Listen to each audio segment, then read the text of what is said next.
હમણાં પીજીવીસીએલ સામે એના કોન્ટ્રાક્ટરો છે એ હડતાલ ઉપર છે અને એના કારણે જે ખેડૂતોના ટીસી બરી ગયા છે એ ટીસી ચડતા નથી અને એના કારણે ખેડૂતોને અત્યારે વાવેતરનો સમય છે તેમ છતાંય ટીસી ન હોવાના કારણે ખેડૂત પિયત કરી શકતો નથી। ત્યારે આ બે આખલાઓની લડાઈમાં ખીલાનો ખો જ્યારે થાય છે ત્યારે પીજીવીસીએલને નમ્ર વિનંતી છે કે તમે તમારા બેની લડાઈમાં ખેડૂતોને હેરાન ના કરો। 24 કલાકમાં ખેડૂતોના ટીસી બદલી જવા જોઈએ અથવા તો તમે આ કોન્ટ્રાક્ટરો સાથે સમાધાન કરો। પીજીવીસીએલની નીતિ પણ સમજવા જેવી છે।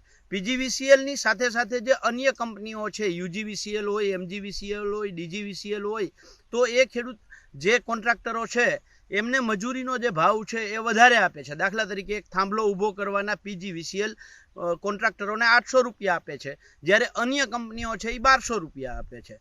એવી જ રીતે પીજીવીસીએલની અંદર કામ કરતી અપાર એન્ટરપ્રાઇઝ હોય કે વિજય ઇલેક્ટ્રિક કંપની હોય, આ બંને કંપનીઓને આ જ થાંભલો ઊભો કરવાના 2200થી લઈ અને 3000 રૂપિયા આપવામાં આવે છે, જ્યારે કોન્ટ્રાક્ટર છે એમના કાયમી કોન્ટ્રાક્ટર છે એમને માત્ર 800 રૂપિયા આપવામાં આવે છે। તો કોન્ટ્રાક્ટરોની માંગ પણ વ્યાજબી છે કે અન્ય કંપનીઓને તમે 1200 રૂપિયા, જે અન્ય કંપનીઓ છે એ 1200 રૂપિયા સુધી આપે છે અને હારે હારે પીજીવીસીએલની અંદર જ કામ કરતી અપાર એન્ટરપ્રાઇઝ અને વિજય ઇલેક્ટ્રિકને તમે 2200થી 3000 રૂપિયા સુધી આપો છો।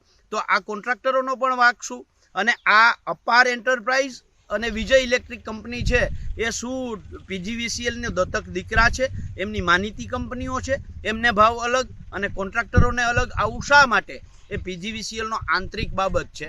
પણ ખેડૂતો અત્યારે જે વાવેતર કરવું છે, ટીસી બળી ગયું છે, બદલતું નથી, અઠવાડિયાથી રાહ જોઈ છે, આના ટીસી તાત્કાલિક બદલવામાં આવે અને આ કોન્ટ્રાક્ટરોને પણ જે એની માંગ છે એ સંતોષવામાં આવે એવી અમારી માગણી છે।